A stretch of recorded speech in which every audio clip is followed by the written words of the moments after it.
Hello, my name is Catherine Ressler, and I'm the Assistant Nurse Manager at Virtua Hospital in Voorhees, New Jersey.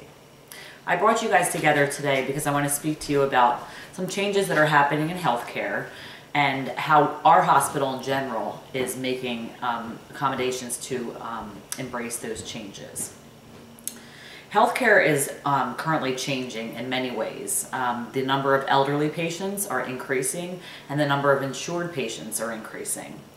And this ultimately will probably result in an increased volume in our emergency department. In order to accommodate this volume, we have to make changes.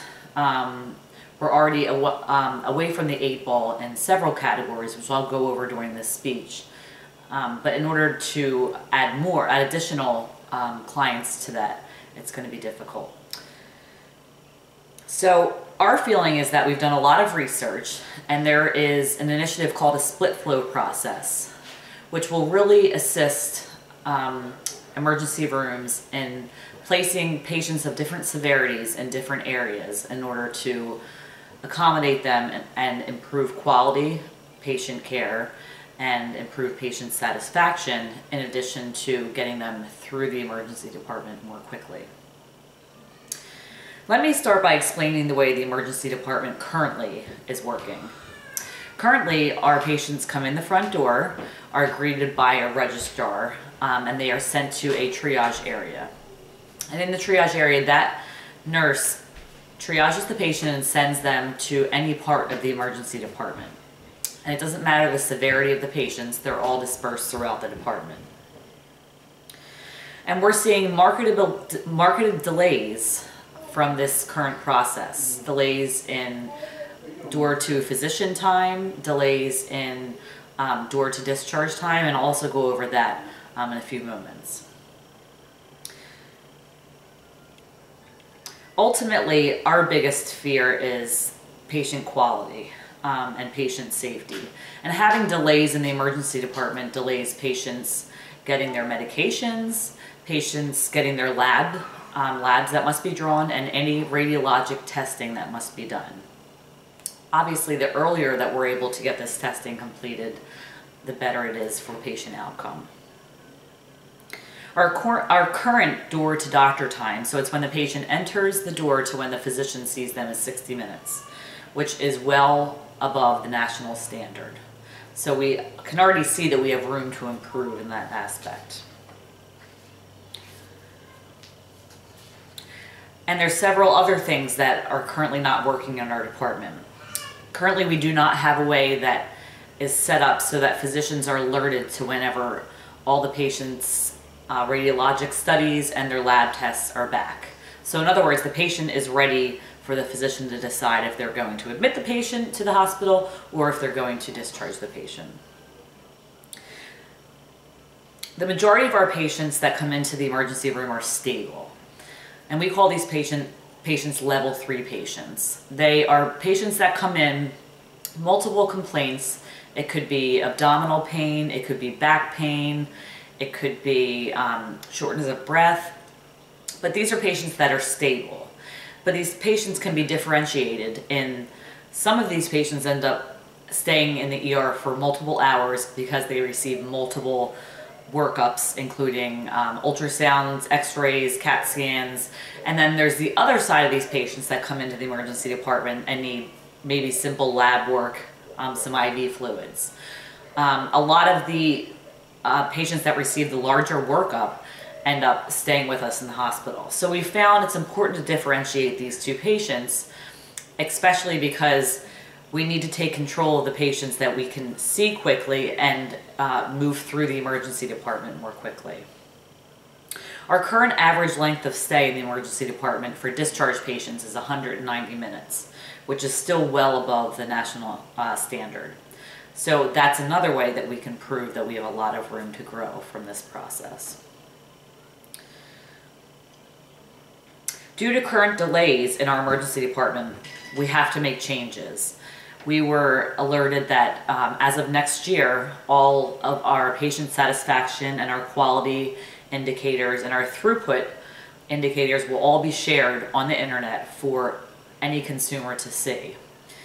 So we're going to be compared to every other hospital in the area, and consumers can look at this and say, make a decision, I'm going to go to this hospital because they have better outcomes with septic patients, which are acutely, extremely ill patients. And all this is going to be provided, like I said, on the internet for these patients.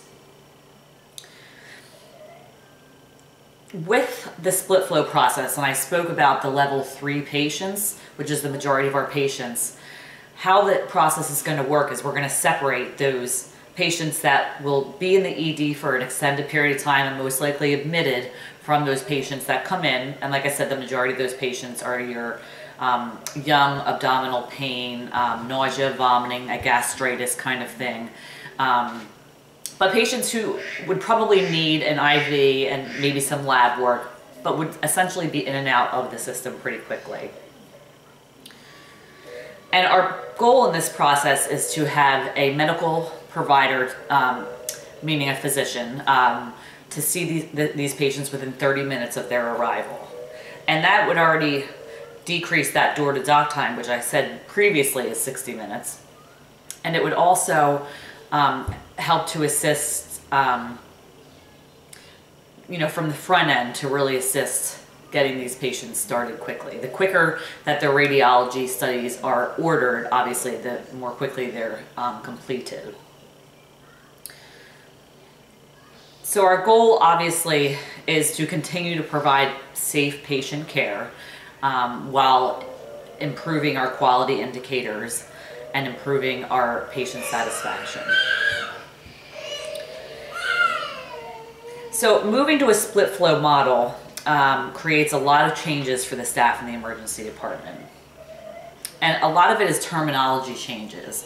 One example of a terminology change would be we are no longer calling it a waiting room. We are calling it a lobby. And our hopes is to not have anyone in this area.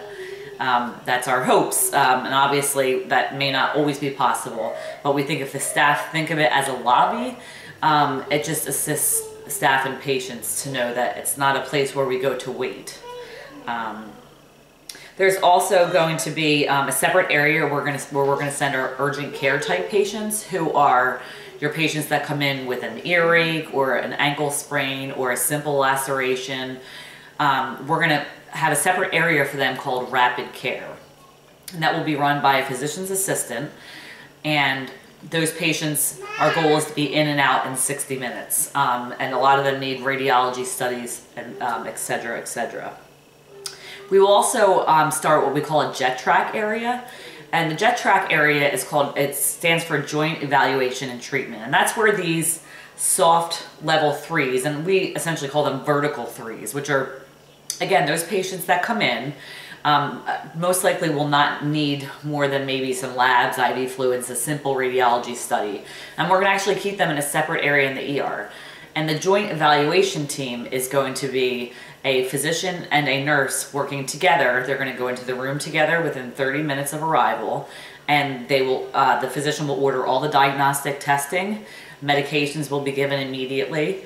And then these patients will be moved to a continuing care area, which is where they will wait for their further studies and their results.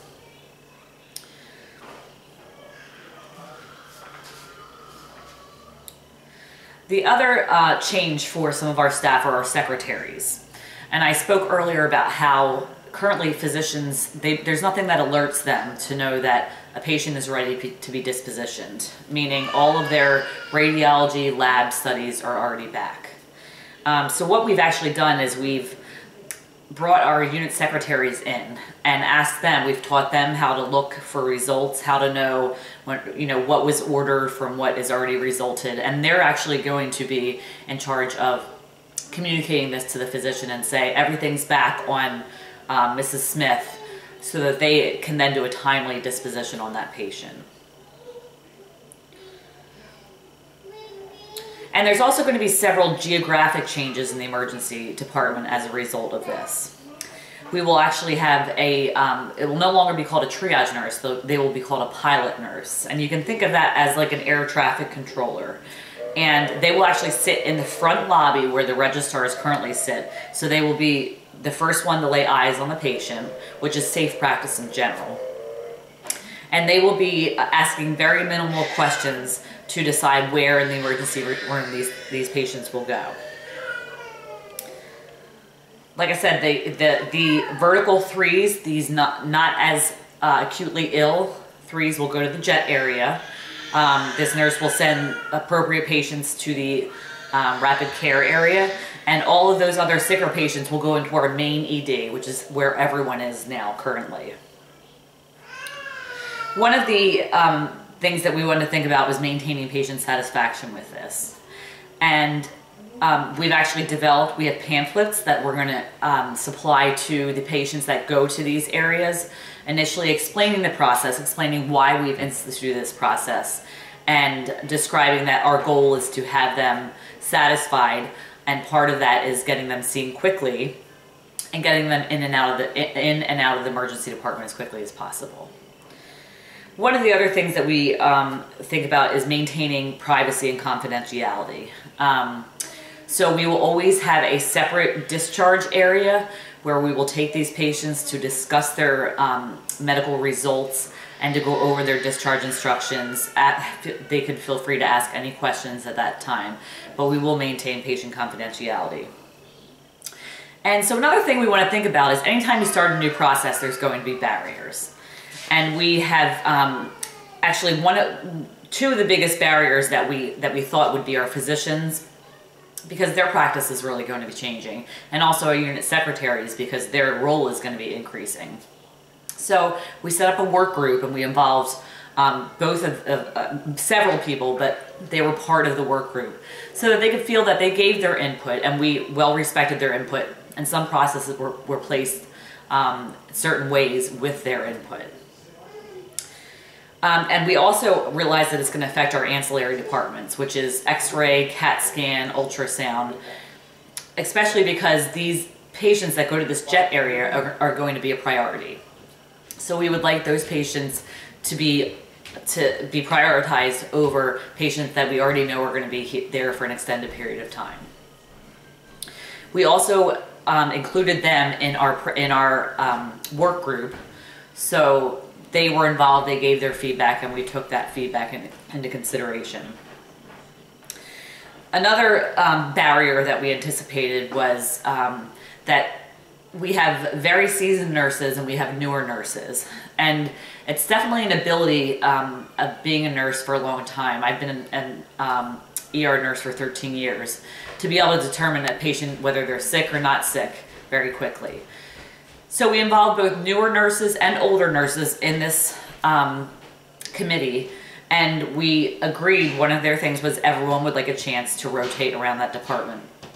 So our goal is when we initiate this process, we're going to have management coverage to really assess who is proficient in which areas, but we did agree to give them all the opportunity.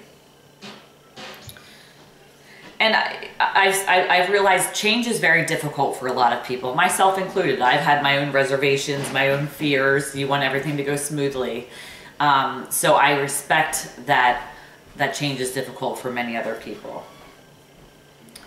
So all in all, I want to say for me personally, unfortunately, I have 2 young children, have visited emergency departments multiple times, and I would always say my biggest complaint is the amount of time that you spend there and the amount of time that you wait to see a physician. So this process will improve both of those issues. So I always want to take care of the staff like I want my own family to be taken care of. So this initiative is going to be very, very exciting. So just summarizing, our hospital in 2 weeks is actually going to go to this process. So a little bit anxiety driven about that. But we've done lots of planning. We've educated all the staff. They had a mandatory 2-hour education. And any barriers that would come up, we decided that we're going to keep a list up in our back lounge for anyone to write their thoughts. And after probably 8 weeks, we will reevaluate and see if we need to make some changes in certain areas. But ultimately, it seems to be many hospitals, St. Mary's Hospital, I watched a video, they initiated they initiated this process, and they were able to decrease their physician to doctor time, or coming into physician time by 30%, and their throughput time they were able to decrease by 50%. So that's our goal, and that's where healthcare is going, and we want to provide the best patient care that we possibly can, and I want everyone to come to our institution. So thank you for your time, and any questions, please feel free. I'll be around afterwards if you want to ask any questions. All right, take care.